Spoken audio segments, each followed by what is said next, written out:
Indian students, especially those in elementary schools, not learning enough? Well, multiple assessments both by government and private agencies point to that. And here it is, input and outcome, the two gears of the education engine that the Indian government is struggling to keep pace with. School enrollments have zoomed to over 97%, but getting more children into schools has not really translated into more education.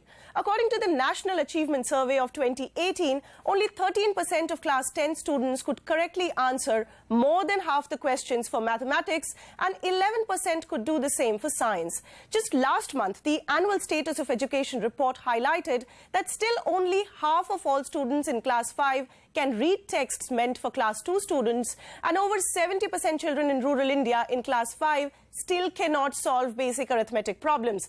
Private schools fare better, but only relatively.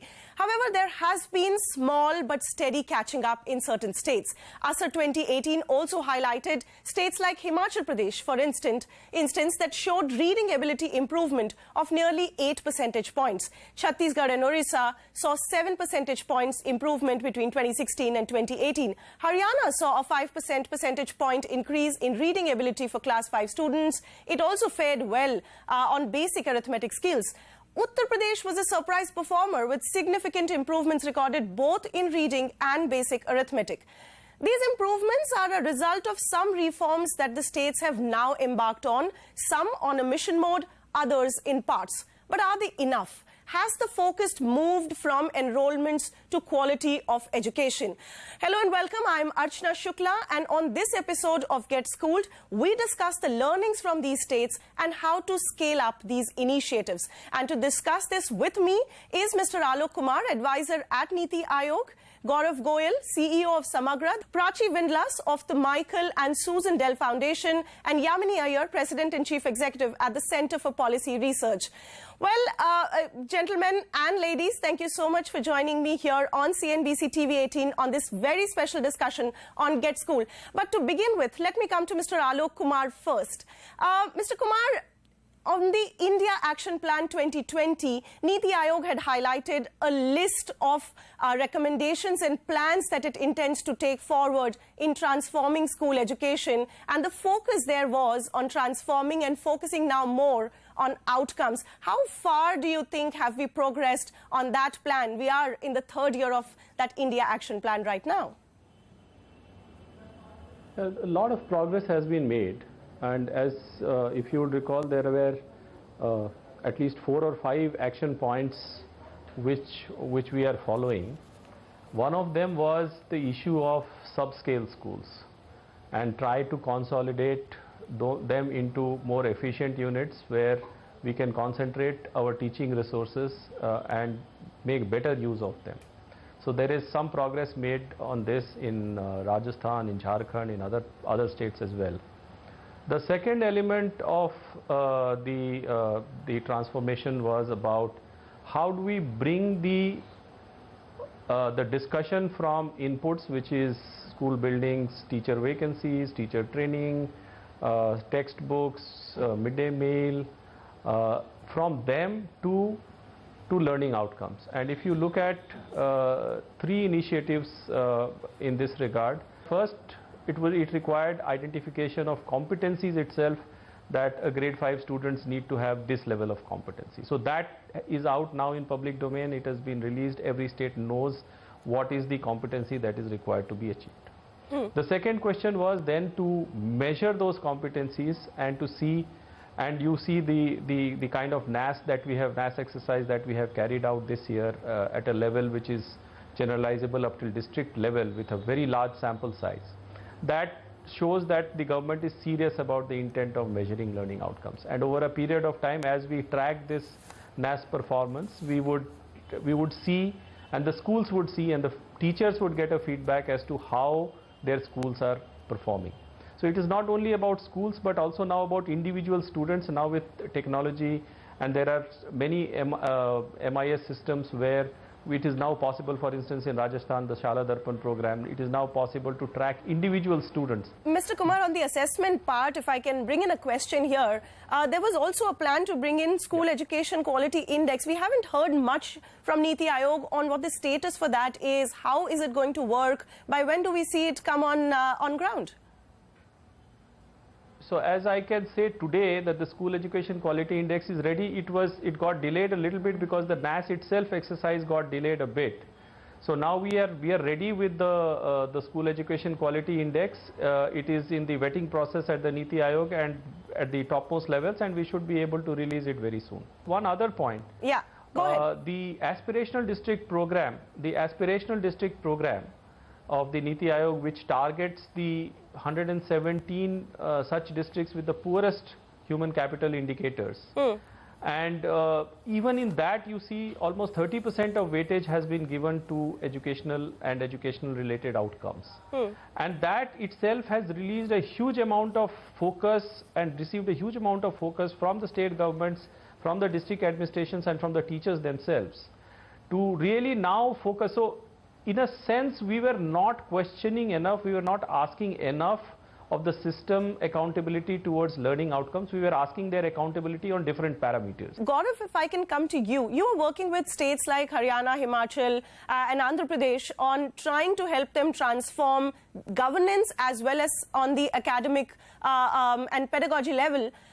What have been the biggest challenges that you have, faced while implementing and working with these states on a systemic level? So, as you're rightly saying, the approach in some of these states has been a systemic approach, which essentially means that there's a comprehensive strategy which comprises of both governance reforms on one side and academic interventions on the other to together basically improve learning outcomes in the states. So when you talk about such a massive transformation in any state, it requires a lot of political will, it requires a lot of bureaucratic will, it requires fundamental decisions that may not always be kind of pleasant in the short run.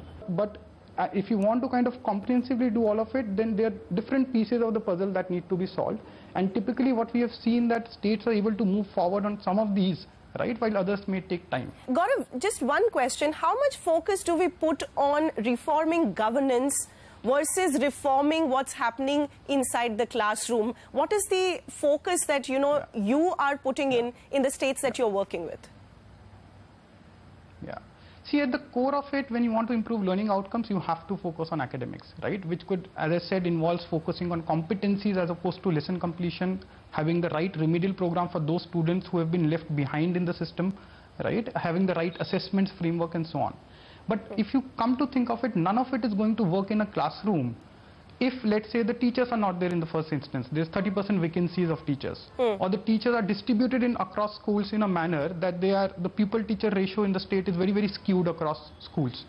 If the system is not holding them accountable for learning outcomes. So all of these governance-related things become very, very critical, because without them in isolation, only academic interventions are not going to get us the results.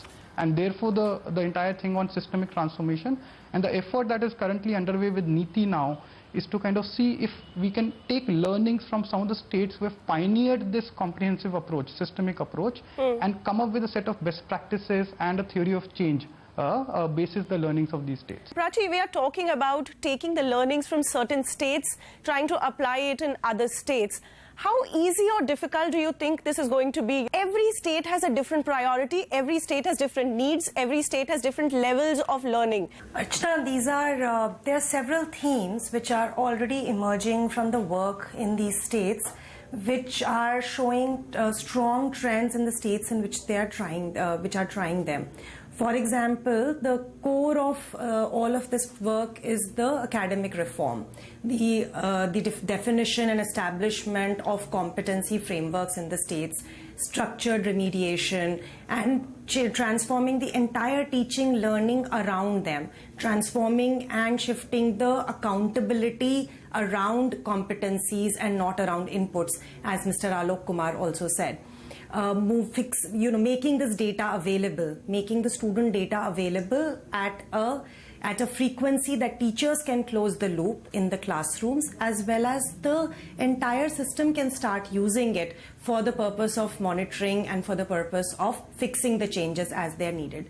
So if you ask me how many of these are scalable, I think many of these are eminently scalable, because these are very fundamental changes which in some form or format are already being conducted in all states in India. Yamini, there have been certain states that have performed well if we go by the ASA 2018 data, but there were also states which have actually shown a decline, states like Bihar, where we actually saw that learning outcomes somewhere have come down as well. How do you think the states are dealing with this input versus learning outcome debate? India is a diverse country. As you yourself pointed out, the ASA results and all the other assessments that we have talk of diversity across states. Even more important, within states you see a significant diversity. You see diversity across districts, and perhaps the greatest challenge in education is that you even see diversity within the classroom. So each classroom is unique, because the kinds of learning capacities and competencies that the children within a particular classroom have acquired or have a lot of variability. And therefore it is only natural that you're going to see significant differences. There are states that have historically made greater strides in education outcomes, and so you do see that the gap between states that have been left behind and states that are moving forward is now in fact widening, which is a new and important challenge. There are no magic bullet solutions. There is no one-size-fits-all.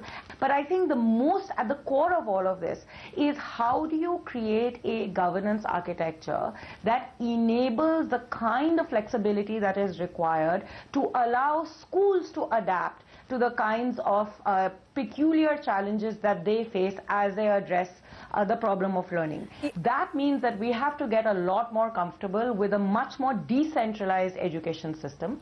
Currently, whether it is state schemes or the central schemes, we have a very, very centralized architecture, which is the antithesis of what we need to achieve in order to be able to resolve the learning crisis and, most importantly, address this diversity and inequality of learning outcomes across states. Well, we'll carry forward this very important conversation on Get Schooled on the other side of this break. Time for a very, very short break. Don't go anywhere.